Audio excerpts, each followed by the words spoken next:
GM, and welcome to the Boonified Experience podcast. I'm your host, Kyle, but really, most people just call me Boona.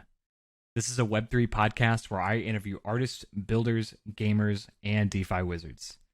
The mission here is to highlight trustworthy individuals in the space, share amazing artwork, and build a strong community as we rewrite the history of IP and entertainment forever. If you're new here and are returning and haven't done so already, please go ahead and like and subscribe to this video. Not only does this keep you up to date with every time I drop a new episode, which is weekly on Fridays, but it also gets this podcast in front of or into the ears of more people that need to hear it. One of the things when I talk to my outside community about Web3 is that people just don't know where to go to get trustworthy information, and that is the entire mission of this podcast, is to share an authentic story around some of the greatest builders and artists that Web3 has to offer. So if you want to see Web3 thrive and flourish, there's a lot of people that have talents that just don't know where to go. So by clicking the like button and the subscribe button, you also get to help Web3 as a whole. See what I did there? Everyone wins here. Everyone wins here. Now, if you want even more access, I do have an exclusive Patreon page starting at $5 a month. This gets you early access to new episodes, early access to my guest list, an exclusive role in my Discord, which means more access to me and my community to share your thoughts, ideas, ask questions. And also, starting today, I'm adding the benefit of allowing you to ask my guests a question if it lines up with their experience, their background. If you have a genuine question or a topic that you'd like me to discuss, I will be opening up the floor to that as well. So if you're interested in that, website is www.boonified.com. There is a membership tab up at the top with a nice branded Patreon button. Or if you're too lazy and don't want to go to the website, I have included it in the description below. Now, on to today's episode. I get to sit down. I got to sit down with the entire Super Rare founding team. John, and Charles. And if y'all do, for those who are either brand new to Web3 or are still kind of on the outskirts, dipping your toes into Web3, Super Rare is probably the highest curated art platform or digital art platform in Web3. There's a lot of very talented artists here. There's about a 30,000 person wait list to get in. It's all by application. You cannot just apply and automatically get accepted. A few of the notable artists I've had on here are Kath Samard, Ben Strauss, as well as Eric Rubens, Tim Riopel. All those episodes are in the YouTube channel if you do want to check those out. They have some incredible stories. But this I get to sit down. This is such a cool interview. I got to sit down with the three founders, hear their story, hear their origin, hear their first experiences with blockchain, what brought them together, what the thesis behind Super Rare was, where it's at today, and where it's headed in the future. So buckle up, strap in. This is a badass episode. There was some technological glitches. If any of y'all have been in spaces with John Perkins, you already know that's whose computer was acting up. So I'm going to call him out here. But there were some edits that I did have to make just because we had to split up the recording. So pardon the dust or the interruption if you do hear that. I have done my best to eliminate that for you.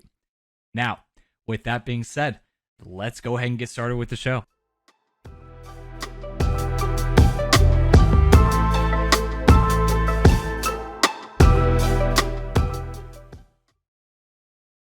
Good afternoon, gentlemen. How are we doing today? Doing pretty good, thanks. Yeah, doing great, man. Thanks for having me on. Yeah, glad to be here.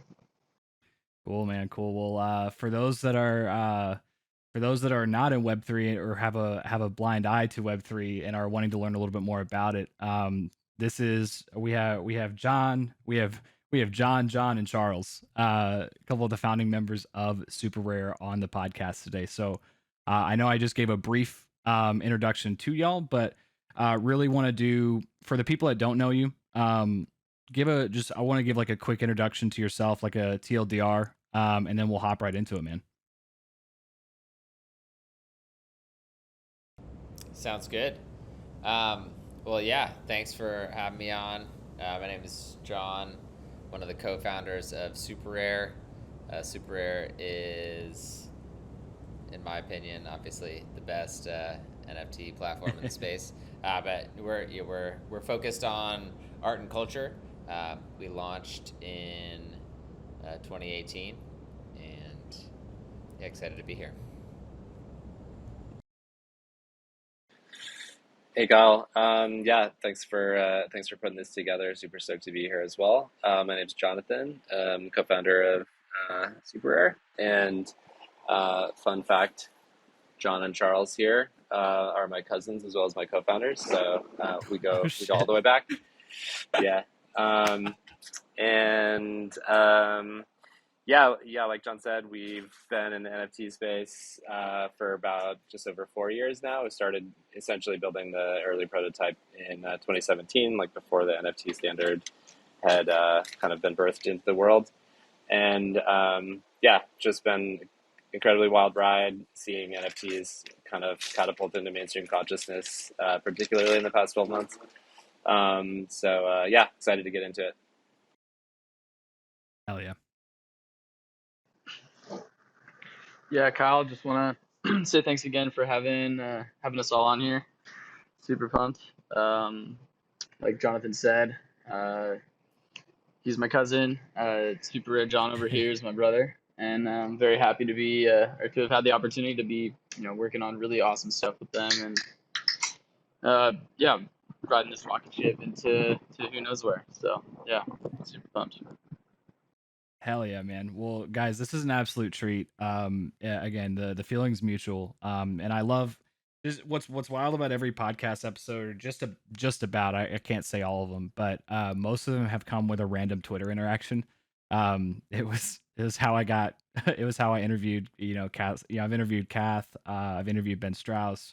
Eric Rubens. A lot of those just happened by a random Twitter DM, or I like the art, or I like their story, or whatever the case may be. And it to my own I can't even think of the right word here, but to my own surprise, I was, this actually makes a little bit of sense coming from like the Web 2 world. Even when I was interviewing esports professionals, there was always a barrier. There was always a lot of like roadblocks for people to protect themselves, and podcasting interviews were a lot harder to come by, or they weren't as easy to come by. But it turns out in Web 3 that everyone, it's so new. I think we're still new. But it was very different. It was a very different feeling, and all it really took was someone just to reach out, because it turns out that everyone wants to talk about it and nothing's really been defined. And so it's honestly how a lot of meaningful conversations on the show have been started. So I think this was like a DM to John and like a Twitter Spaces to like set this up. So I love how this just kind of like worked out. And for the audience listening, really the whole purpose of this, just to give you some context, is we're gonna like I'm incredibly curious about the Super Rare platform. Anyone who knows me, or anyone who follows me, or has interacted with me, knows I like a lot of things bougie, and I like a lot of quality work. And Super Rare is, in my opinion, to echo John and in his biased opinion, is this is a very supreme brand, and it's a highly curated art platform. You have some incredible artists like Kath Samard, Ben Strauss, X Copy. I mean, and I'm sure I know I'm missing 80% to like 98% of them. But I just really wanted to dig into the story and understand like how this thing was formed. I had no idea these guys were cousins, and so I'd love to like just go back a little bit to, since y'all are all cousins, threw me for a loop there, but I think it's going to make it for an interesting conversation. How did, like, was there any signs when y'all were all young where you kind of had like a liking towards art or culture, or like were there any projects that you built that, looking back, you kind of like say, oh, this makes sense why I'm doing this now? Yeah, it's a good question. So I was actually just recounting this story the other day. I I have this memory from my freshman year of college, which I went to one semester and then like dropped out and took a couple years off and traveled, because I kind of wanted to figure out what I was doing. But I went to this initial semester, and I was talking to some advisor, and they were like, or it was kind of like this group discussion, and it was like, okay, like, what do you guys want to do with your career? And at the time, I think I was like thinking I'd be an English major, and like, it was like into writing, like you're 19, 20, you don't really know exactly what you're going to do. And it came to me, and I said, well, I think my career is going to be something to do with art, like something in the arts. and this advisor like literally like laughed in my face, and they were like, what the fuck, like that's not a, like you don't know what you're doing, like you need to get your shit together. um, and yeah, it was like I eventually went on to do digital media arts, like with a focus on music and video engineering in college, and then kind of like got into coding, and that was kind of like the perfect mix to eventually start something like Super Rare. But yeah, John and I actually both went to college at San Francisco State together back in the day, and we were always tinkering with different projects. Like we would like start little websites, and like we kind of like learned to code around the same time. And it was like, some of it was like art experiments, like kind of processing like generative art stuff. Some of it was more around other passions, like kind of skateboarding, or like digital media, like video type of stuff. But yeah, we've always kind of been like throwing stuff at the wall and seeing what would stick. Hell yeah, man! I gotta ask, who's your like? Because I used to order those CCS catalogs, those magazines. I was obsessed with skating. And my favorite skater was Rodney Mullen. Aside from like the traditional Tony Hawk, like you gotta respect you gotta give the man his crown for what he's done. But who's your favorite skater that you got to document? Who's your favorite skater? I guess. Period. Wow, that's a tough question. I mean, also CCS, what a throwback. I mean, Right? there's probably like a stack of those somewhere at my parents' house. Bro. Yeah, I mean, obviously, I like the Chad Muska decks were super cool. I mean, like probably skate decks was really like the first kind of like art that I started collecting. Like, I would just buy decks and then like try to like redraw the graphics on paper. Yeah, I don't know. Probably my favorite artist from skating is definitely Neckface. I don't know if you know his stuff, but it's extremely wild. I actually don't. That was so I didn't get too much into the art, like into like the actual artist behind the decks, but I was more like I was like super surface level to be quite frank. I was like I had my although I will say though, my first build, I remember it was the first thing of significant value that I paid for with my own money. And it was a Ronnie it was a blind deck. It was the Ronnie Krieger edition with the DJ and the 7 hat, like he was, with the red hat. The blind, yeah, no, independent trucks, Black Panther bearings, Spitfire wheels, Black Magic grip tape. Like I remember that like it was like my first love. Straight up, absolutely. It was definitely my prized possession back in the day, and what Yeah. I'd spend the most money on. I guess like, Yeah. I mean, I don't know who's like the coolest skater these days, but like also like Day One Song, like the Cheese and Crackers Mm. skate video. I think it came out in like 2010 or so. That was definitely one of my faves, but Hell yeah. yeah. I definitely remember Paulo Peralta seeming like the coolest possible brand in the world when I was like, I don't know, age 12. Just like the skeleton with laser eyes, like ripping open the canvas and like sticking his skeleton chest through. Definitely left an imprint on me as a youth. Hell yeah. Charles? Any of that get to you?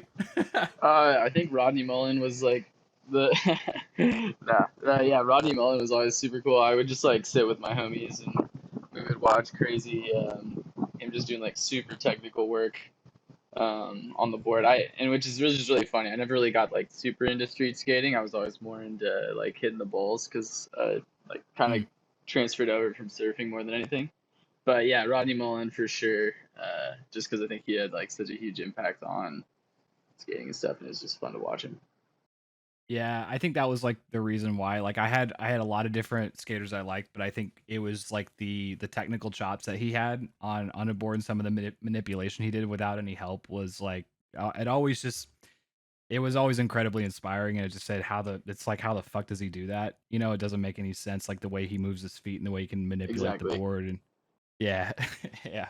Yeah, you're like, how did you even manage to do that to get that over there?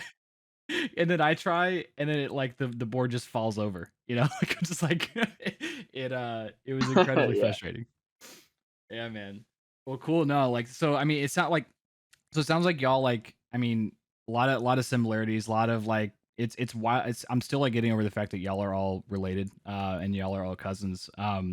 Whenever y'all were like thinking of super rare, like I noticed just like with some of y'all's backgrounds that like you were in some of the was it block apps like back in the day, y'all, but like did y'all both work there at the same time? And what I guess the bigger question here, now that I'm thinking out loud, is typically how it happens, is like what was your first experience with like blockchain? You know, like when you first like got introduced to it, like what was like that oh shit moment? Not NFTs, but like blockchain in general. Well, my first experience with blockchain involved me trying to run a Bitcoin miner on an AWS account and failing to turn it off, and then being hit with like $1,000 AWS bill, and I had zero Shit. Bitcoin because it was not a good idea to run, you know, a Bitcoin miner by yourself in the cloud, and whenever I was doing it.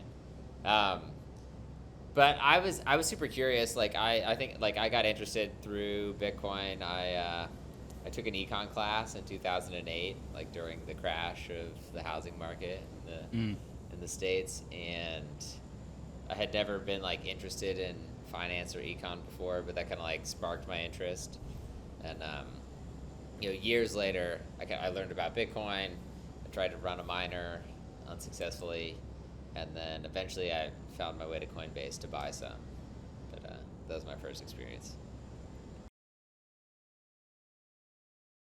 Yeah, I admit, like when it first came out, I was one of those people that like just like ignored it for a little bit. And John, go ahead. I didn't mean to interrupt you there.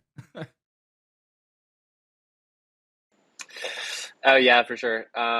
So I think like around, I don't know, like actually my like the first time I heard about Bitcoin was in 2008, uh, and it was in the context of the Silk Road. So I was living in San Mm, Francisco, and some yeah. had friends, and like they were like interested in drugs, and we're hanging out talking about stuff, and people were talking about like the Silk Road. And then I think it was like probably three or four three or 4 years later, after I like kind of reached a bit of maturity, maybe like 2012, 2013, that I started like kind of reading more about it, and I'm like pretty interested, like aspiring entrepreneur, kind of like interested in what the next kind of Mm, computing platform is going to be. Um, and then I mean, so I'd been kind of like interested in it from like a, you know, reading, clicking on links, reading about it, like academic perspective. And I'll give some credit here to John Crane. Um, 2013 showed up at it was actually our grandma's house in Southern California, for a Thanksgiving. And it was this kind of like, I don't know if anyone in the Bitcoin world back then, there was like a pretty big run up in price in 2013. And John Crane just like opens the sliding glass door, and instead of saying like, "Hey, dude, good to see you. It's been like 6 months or something," he was just like, "Bitcoin," and we just like kind of tumbled down the rabbit hole, and like had like like a long weekend like nerding out about it, and like kind of thinking about how this could be the future. Um, but yeah, like so from then, like from an investment perspective, and kind of just like again like this, like it felt like this next generation of kind of computer technology. We had like PC, internet, mobile phone, and then like what's next after the kind of 2007 launch of like mobile app, as like a mm, platform on which you could launch things. Blockchains really felt like it, but personally, like I said before, I have a background kind of more in the arts and media and kind of culture side, and like not being a finance guy as my roots. Even when Ethereum launched as this developer platform in 2015, um, it didn't kind of scream at me initially as like something to really quit my day job and try to launch something on. And it was really more a couple years later, like 2016, 2017, when we started seeing these kind of grassroots experimental communities around like gaming and memes and digital art kind of like coming to light on like the Bitcoin blockchain and Ethereum with kind of like Rare Pepes, CryptoPunks, like all these are early experiments. That's what really kind of like grabbed me and said like, oh wait, there's like there's like a cultural depth here that's going to play out, and it's time to take a deeper look. Hell yeah, man. No, I like that. I had something. I'm gonna let Charles go, but I had a very similar. I didn't even get into it too technical before. It was I just passively watched it happen. It wasn't really until literally last year that it started piquing my curiosity because I could have given two shits about finance, before this. Not finance didn't really interest me. Numbers on graphs and charts and shit didn't really interest me. But when you combine like technology and culture along with finance, all of a sudden it became something very interesting that I couldn't stop thinking about. Yeah, absolutely. I mean, it becomes a whole different. Yeah, when you mix these things together, it's not like a linear explosion. It's definitely like multiplicative and how it can impact people's Mm. lives. Um, but yeah, so I guess mine is I actually remember that Thanksgiving that because I was there too, and I was like, "What are you guys talking about? Like, or when are we going to the beach? Like, this is let's move on."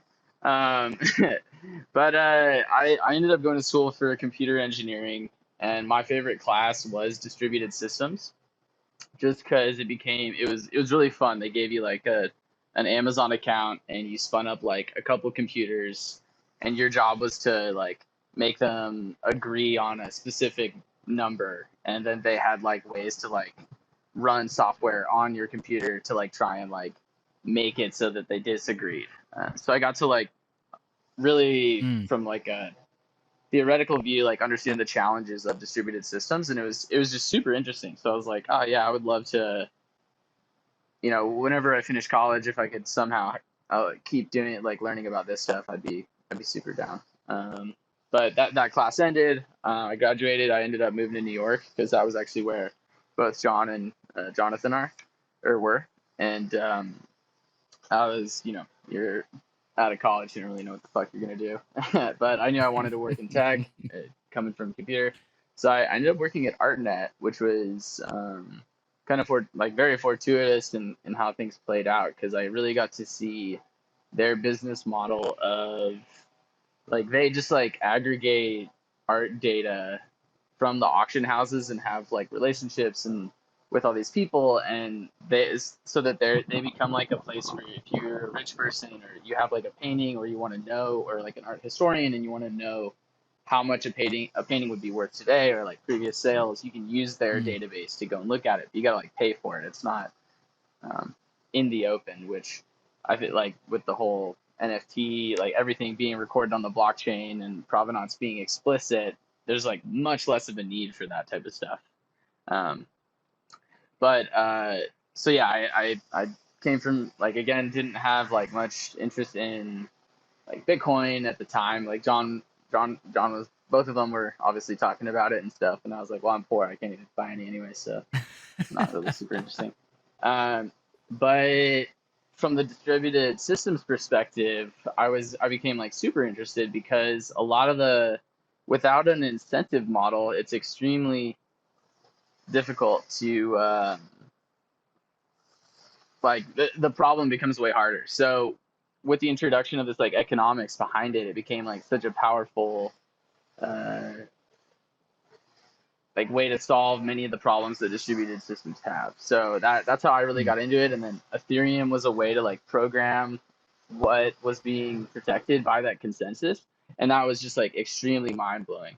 So John convinced me to like let's go to this hackathon, and so that would probably be my like first interaction like with like running software. Luckily, I didn't run it on Amazon and charge up like thousands of dollars of the charge. I was just running on my local and running an Ethereum node so that I could deploy my like hello world contract. So that's how I kind of initially got into it. That's sick, man. I mean, yeah, I think that was the you and me have a very similar story around it. Like I was working at a call center, and I was I was in our escalations department, and all the man all of a sudden literally everybody in leadership just didn't do their job, and they were just looking at charts all day around Bitcoin and around Ethereum when it first hit, and it was like the entire talk of the industry. And I didn't know even what questions to ask. It just like, and this is coming from a gamer. I'm like, y'all are a bunch of fucking nerds, man. Like this is weird. This is stupid. Like it basically, it was the thing of like, why should I care? You know, like I couldn't understand the concept of like, why do I care? And I think that's like a lot of what I bring to the table now that I do care, and now there is something I care about a lot. I try to like go back to that moment where I was like, okay, I was at this spot where like literally millions of people are right now, where it's just like, why the hell should I care about this, and why do I need to invest more time in this? But it was there was no way to like, okay, I can't use this anywhere. What's the purpose of it? How is this different than fiat? Like, what is the, you know, I didn't, and to be honest, I was also still at that point where like being the custody of my own funds, I didn't even know what the hell that meant. I didn't want to know what it meant. You know, like I didn't really care about what that, you know, meant to me. And so it was very fascinating. Like I remember investing like $10 or $20 in Ethereum or something like that. Something really small. And then just left it there. And then that was like what I actually used to buy my first NFT whenever I first came into the space. You know, it was like, oh shit, I still have that Coinbase wallet. Like, Nice. Yeah, I mean, I feel like that's kind of the cool part about it. Like everyone's got like their version of that story. And mm, like, you know, with regards to this kind of like information asymmetry or like perception asymmetry or whatever you want to call it, where like um, some people, like an extremely small minority of the world, like really got Bitcoin from day one, and then the yeah. rest of us were like, you know, sitting scratching our heads. That's kind of like the beauty of it, though, because like those people like are actually part of the story. They're part of the community. Like this is open source software. This is like literally a grassroots like new power system and like, you know, kind of money system. And most people in the beginning were like, okay, why is everyone getting so excited about libertarian money? Like the dollar's like super chill. Right. But you know, now like as it, you know, as it played out, there was like kind of concentric circles of people who had increasing understanding of it. And now here we are, you know, what, like 12, 13 years after the founding of Bitcoin, and we're seeing that this really is the next computation platform that's really like going to shape the world. And like I don't know, almost everyone can see it now. But yeah, it's just like to me, it's very organic and like interesting to see it play out historically like that. Absolutely, man. Yeah, and I like that you hit a lot of good points, man. And I think everyone has like, yeah, everyone has that journey, and for me it was, I came at it from the perspective of content. You know, like I like even before podcasting, I started streaming on Twitch. You know, that was like my first like introduction to making content. Slowly figured out that I didn't enjoy like the whole like live streaming in front of an audience. Like it's cool, but it's not like my cup of tea. And um, but I just felt like that content model was broken, but I didn't really know how to articulate it. You know, it's like, okay, why am I like on this platform where, you know, I'm creating the content, but I don't even own it. I think there was like a subtle part of me. There was like a very, yeah, there was like a subtle part or like an unconscious part of me that questioned that. But it took a couple years to like finally dive deeper and understand like what that actually meant, or like why I felt so uneasy about it.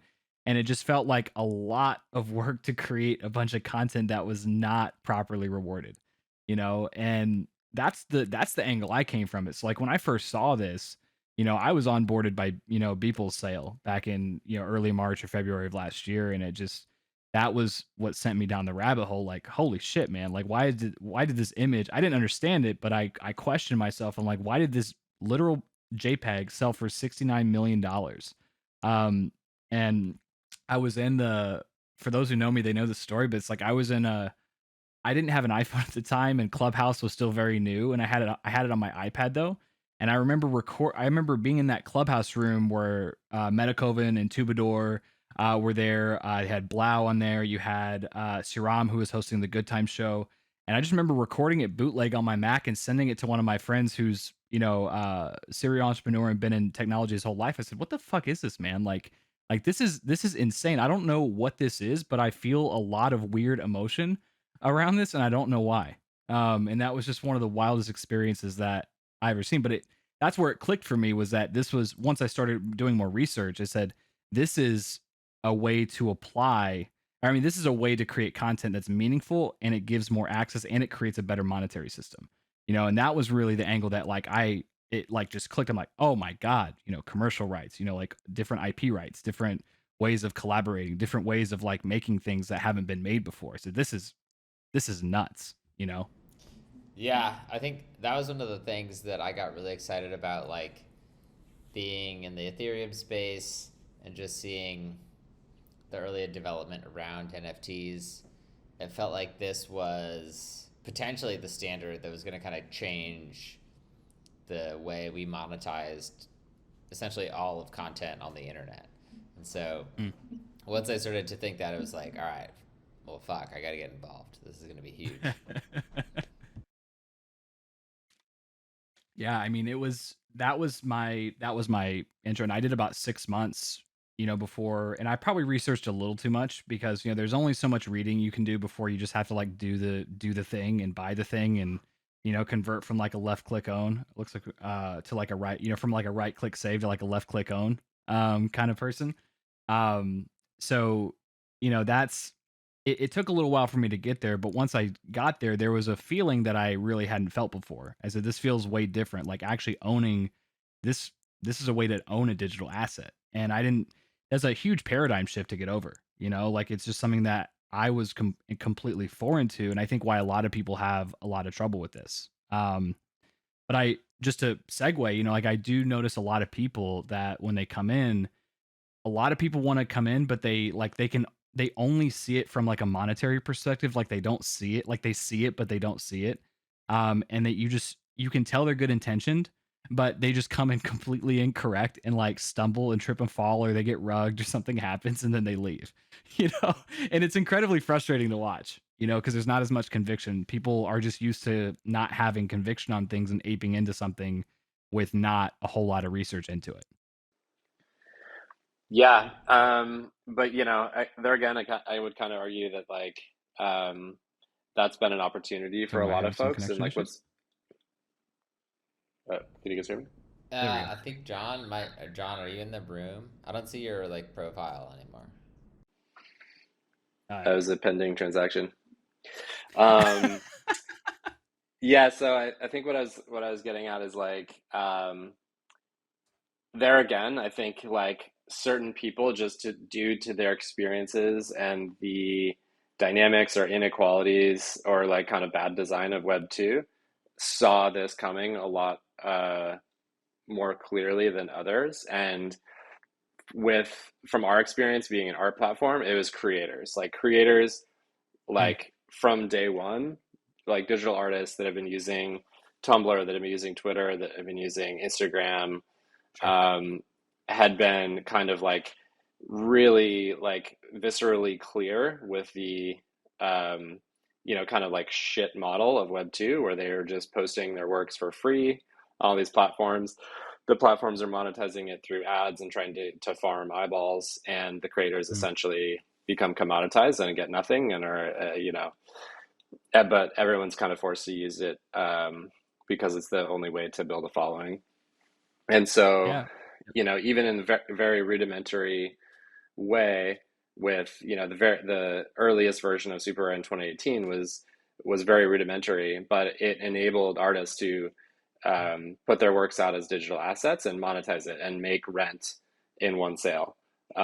Mm, So I think that like there was really no collector market in the early days in 2018, 2019. It's kind of like something we really had to help bootstrap from zero.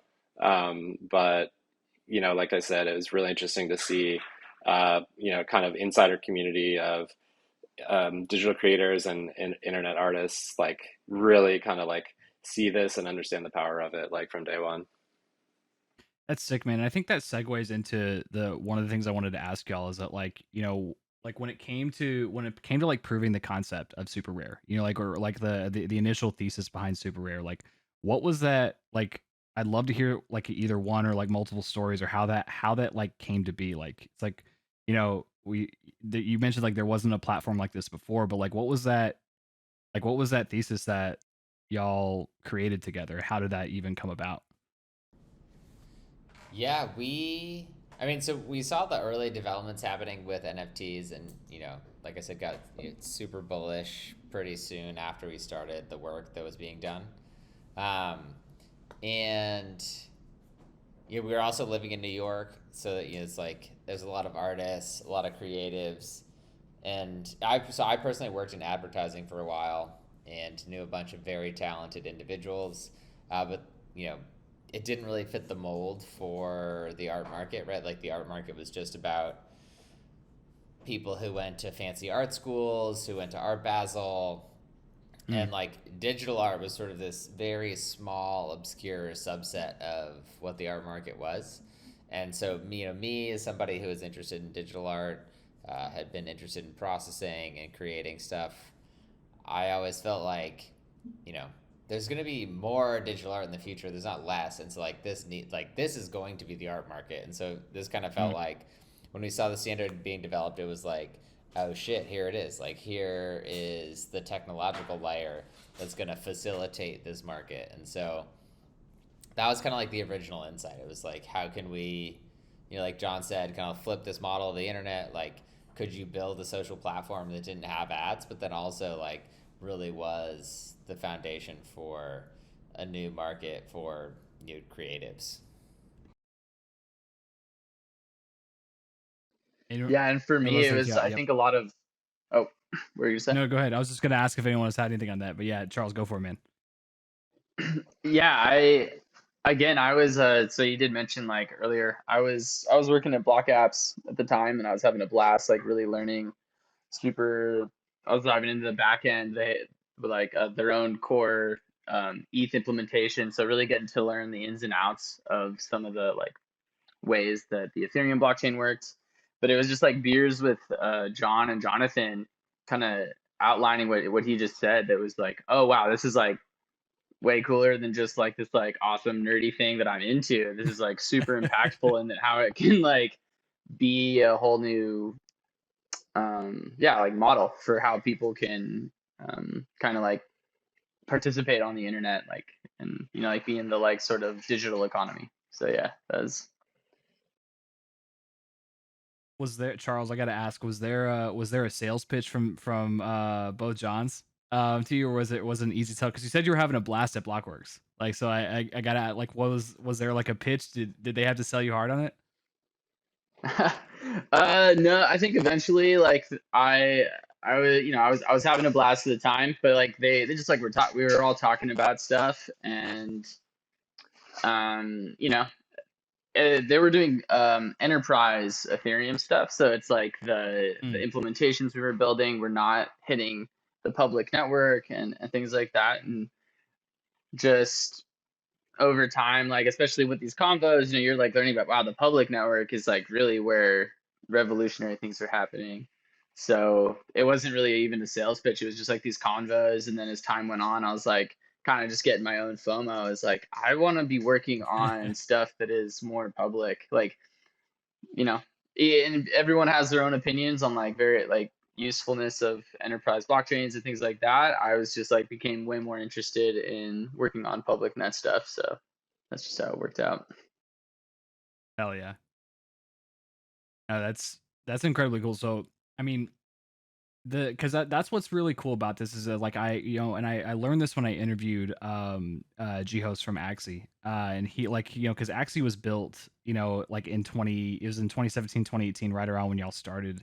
And I remember when I joined, it was right before Bored Apes came in, but there was a lot more excitement when I joined, and it was still very new last year, but there was a lot more excitement when I joined in 2017, 2018. It didn't really feel like there was probably excitement, but it was the community was so much smaller, and it didn't like permeate to other outlets. It didn't like find its way into other different versions of Twitter, or different subsets or cultures of Twitter. So I think it's incredibly cool that, number one, like, y'all, I mean, y'all saw something. You saw there was like there was nothing there that was like it. You had all three backgrounds that are literally work in perfect harmony to make what y'all have made today. And the level of conviction that y'all have had to do something like this is absolutely outstanding, because, again, I didn't really hear about this in 2017, 2018. I wasn't really around. I wasn't in part of the social circles. So it's really cool to see, even like when like cryptocurrency took a shit, and there was a major bear market, that this was something that y'all kept building. So I just want to give like major kudos to y'all, because um that's really incredible. it was definitely a rough time.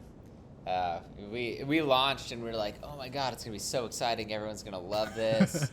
And at first we thought we would raise money to do it. We were like, all right, cool, we're gonna work on this. We'll we should definitely be like, because immediately when we launched, we had people using it. Like, there were people on the platform.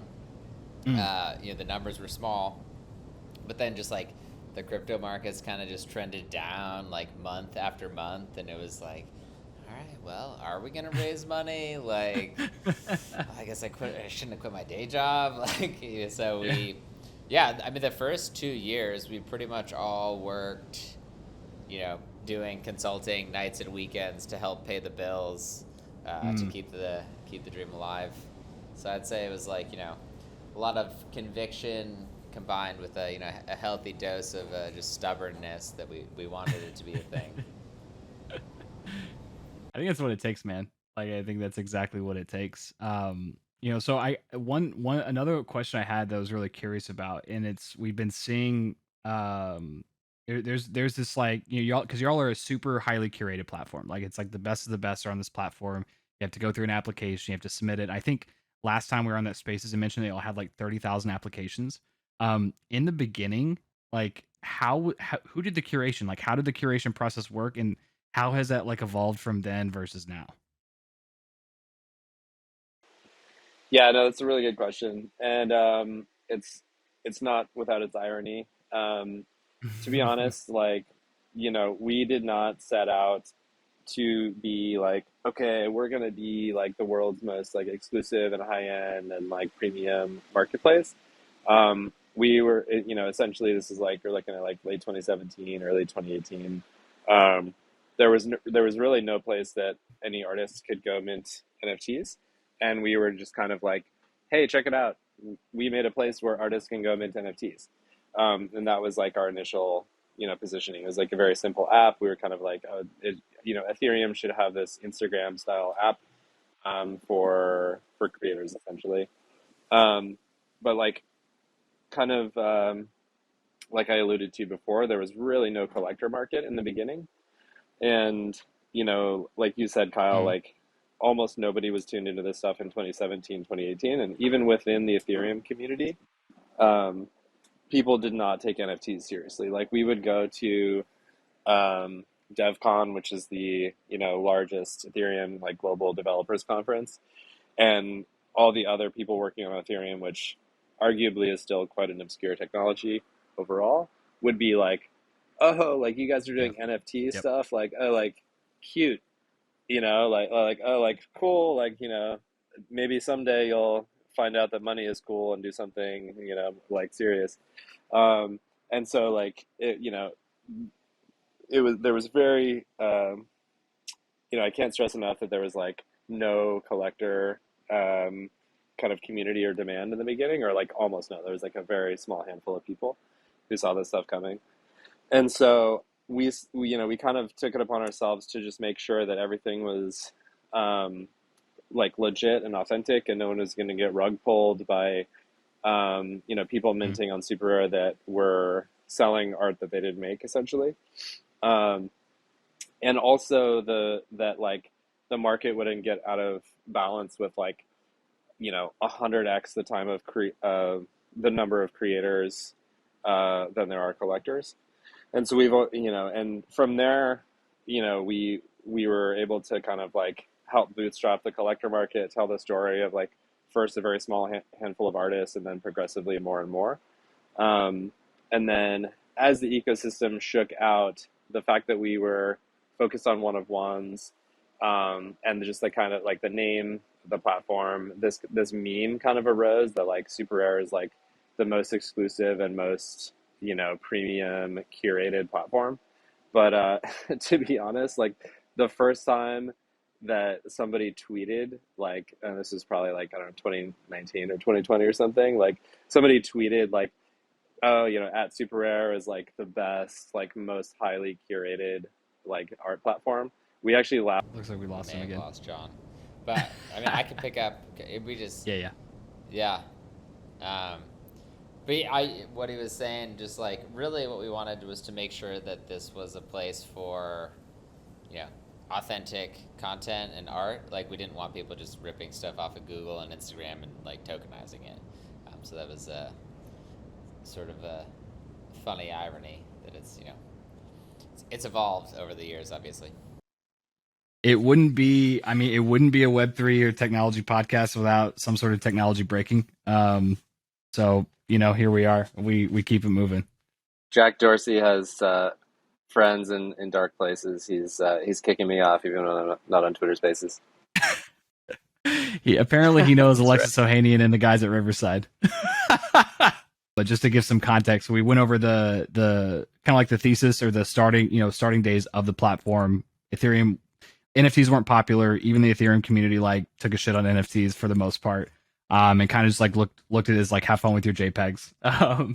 And you know, explained a little bit of the curation process. And so, you know, moving forward, man, like, you know, when it came to like, so here's something that's like very interesting because we're straddling both worlds. Like we're straddling both worlds when it comes to like Web3 and NFTs. And it's like the next generation won't have to worry about some of the problems that we have, like when it comes to verifying authenticity. So when it came to like verifying authenticity for Super Rare, when y'all were doing that curation, what was that like? Like, if you don't mind, like sharing some of the details of like how that all worked.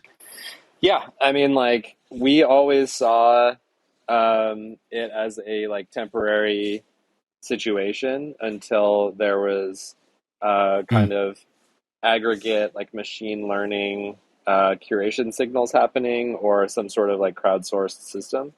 Um, and literally in like this first 6 months, we were like, okay, we're going to do this manual verifying thing. Just, you know, I don't know if you guys like startup founders out there read like, you know, Y Combinator blog posts, and, you know, like this philosophy of like do things that do not scale in the early days of your company. We were like, okay, this is something that's obviously like dumb and like does not scale, but like it's kind of a necessary thing to bootstrap the, you know, the two-sided network effects here. And you know, long story short, it just kind of played out longer than we ever anticipated. Not least because the NFT ecosystem just like exploded. I mean, even from, you know, looking back, like not a lot of people were tuned in at the time, but even from 2019, there was like this boom and bust of like platforms launching and getting funded and trying to like, you know, copy our model or like eat each other's lunch or whatever, and then folding. And it's just like been this like very vibrant kind of wild ride from the start. And you know, due to a lot of those type of factors, like people like our collectors found value in the fact that Super Rare was kind of like methodical and trusted and had a, you know, focus on community and focus on authenticity from the start. And so from there, we, you know, we were kind of in this like somewhat silly situation as founders of being like, we really never set out to make a platform that we curated ourselves or like make a gallery or like make a kind of ultra premium museum or something like that. It's just kind of like the position that the market put us in. And well, like, but like, where do we go from here? Right? Like people love Super Rare. We've got this awesome community. We're making artists millions of dollars. But the biggest pain point is that lots of people want to get onto Super Rare that aren't. There's this, you know, question around like how does the curation happen and whatever. So last year, you know, we basically worked all year super hard at cracking this nut and finding a scalable, sustainable, long-term solution for how this would work on Super Rare. And so that's when we launched the Super Rare DAO and the Rare Curation token. And, you know, like essentially the solution to all these problems really was that they should ultimately be decided by the community, right? So like we have this community of artists and collectors who've been around Super Rare since the beginning. They love the brand. They love the, you know, like it's this really tight-knit community. You know, kind of who are we to say who should be creating art in Web3 and who shouldn't? Really, you know, we want it to be kind of like a meritocracy. We want it to be a very diverse ecosystem of artistic voices, of curatorial voices. And so our main initiative from, you know, for the past, like, I'd say more than a year is to try to blow off the lid, like really open this up and make it an ecosystem in which both from the, you know, like artist, collector, and curator side. Like there's a diversity of voices, and to make Super a broad platform that isn't kind of like seen as a museum or collection in which like you're going to probably like everything in it, but more like a true like web scale platform in which different voices, different kind of like competing or contrasting voices, like we can have a diversity of thought, a diversity of aesthetics. And so we're about to launch Super Spaces, which is essentially independent curated galleries on SuperAir. And so these are their own smart contracts and UIs that are part of the SuperAir ecosystem that are curated by third parties over which we have no, kind of like artistic or curatorial oversight. And in addition, we're working on a few more initiatives for rare token holders to basically like people who care most about the platform and the future of it to have a say and shape the the future of the kind of art and community on the platform. So really that's kind of where our heads are at with curation and super. Yeah, man. Yeah, well, gentlemen, we're gonna wrap things up. I want to number one, again, I want to thank you for your time here, and walking through the rugs, that happened on Riverside today. But I know I can't remember which John it is. I know you're pressed for time, but I want to do like a little rapid fire at the end here. When it comes to like the future of SuperAir, like I know you'll have the space race if you want to go in more into detail on that. Awesome. But what do you see like even more down the road, like 10 to 20 years? I'm always one of the people that likes to understand like what's being thought of before the process actually happens. So if you could give like a 20-year vision of where you see SuperAir or like what your part in that is, I'd love to hear that from each of you. Yeah, I mean, the good news is that 20 years in NFT time is going to be about 1 month. So, Right? yeah, like you said, we are currently like the thing our team is working hardest on right now is rolling out Spaces, which, as I described earlier, is independent galleries built on top of SuperRare. So this is community curation of the NFT art market. So yeah, stay tuned for that launch. Also, heads up, anybody that is interested in being a curator in the SuperRare network and running a space, the next iteration of the space race is available. So you can check out forum.superrare.com. That's our SuperRare DAO kind of community hub, and see what it entails to present your idea for a space to the community, and it'll be voted on in an upcoming governance vote. Yeah, I mean, as far as like what I'm kind of bullish on for the future, I think it's more community participation. I think we're going to see this idea of the curation in the NFT or just kind of in the overall art market, whether you're talking about traditional art or NFT art, just become increasingly preference based and community driven.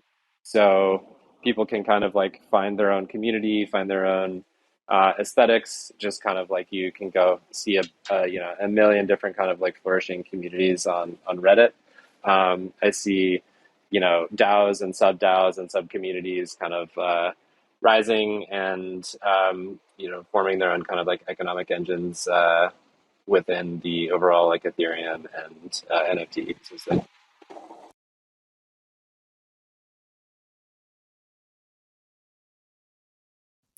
All right. I mean, I can go next. Yeah. Yeah. I mean, I think, really what we've tried to do is help bootstrap this ecosystem that we think is going to be just an enormous part of how creatives make a living on the internet.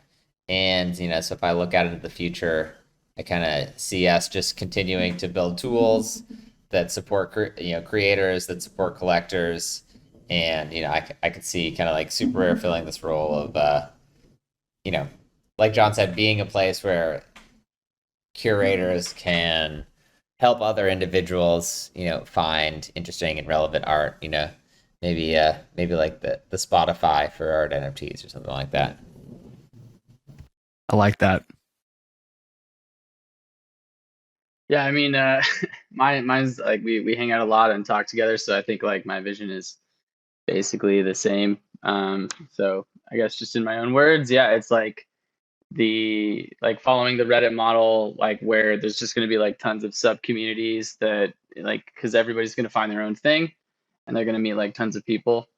So it's going to just be like how to like providing the best tools for making that easier and like on both the creator side, on the collector side, on the curator side to help like like have artists find their way, have collectors find their way. Like that's really where I think like super rare's value will be. Hell yeah, gentlemen. Thank you so much for your time. This has been an absolute treat, and I'm glad we're able to get all four of us on a phone call on a Friday. That's actually kind of incredible. Yeah, Kyle, it's been a pleasure. Thanks for having us on, man. Yeah, man, appreciate it. Yeah, thanks, absolutely. Cal. It's a lot of fun. Let's do it again soon. Yeah, man. Maybe we'll have maybe the next time we get to do this, it'll be in person. Because I'd love to do something like that. So, let's do it again sometime for sure, man. Awesome. All right. Take care. All right, y'all. Have a good one. Y'all, thank you so much for tuning into this week's episode of the Boonafide Experience podcast. If you did enjoy this podcast and you didn't do the action in the beginning that I told you to do, go ahead and like and subscribe to this video or audio platform now. Keeps you up to date with every episode that's coming out. Plus, again, as I mentioned in the beginning, you're going to hear me say it again. Onboarding is the most important feature. Second piece is authentic and genuine and thoughtful education of this space. And so you can do your part and take the first step and like and subscribe to this video. That way you can provide a safe on-ramp for people who are curious. And you know what? Most of them probably have a gift to contribute here. So you are doing this space a solid as well as yourself. Patreon, like as I said in the beginning, lowest tier gets you early access to the episodes, early access to my guest list. Guest list will be about a month ahead of time, depending on how many I have. Recorded episodes are a week ahead of schedule. And if you do want even more access, if you want us to create a topic or ask my guest a question prior to the recording, the highest tier membership allows you to do that if you are jacked and hyped about the guests that I'm having on. So, with that being said, link is in the description below. Also on my website, www.boonafide.com. It would also mean the absolute world to me if you go and check out Nadine's artwork. She is dropping another collection today from her Mexico collection. She also has some landscape photography prior to that, as well as her underwater collection, which is what we just spoke about in depth. So if you're curious about her work, please go and support her. I'll put a link as well to her Twitter, to all of her work, for y'all to check out and gaze upon yourself and hopefully purchase. Lastly, I do want to plug some alpha if you have made it this far into the podcast. Next week, I am interviewing the entire Super Rare founding team. And if you are part of Web3, you already know. If you're not, this is the one of the highest curated. This is like the highest curated platform for digital art in Web3 and crypto. So this is a very big deal. These are some incredibly smart founders, and I just am so curious to figure out the story of how this platform got started, what they've done so far, and where they're headed in the future. Super, super excited for this one. I cannot wait for y'all to listen to that. So with that being said, this is Kyle or Boona from the Boonafide Experience podcast signing off. Y'all have a great rest of your day, night, evening, second breakfast, wherever you are in the world. Peace.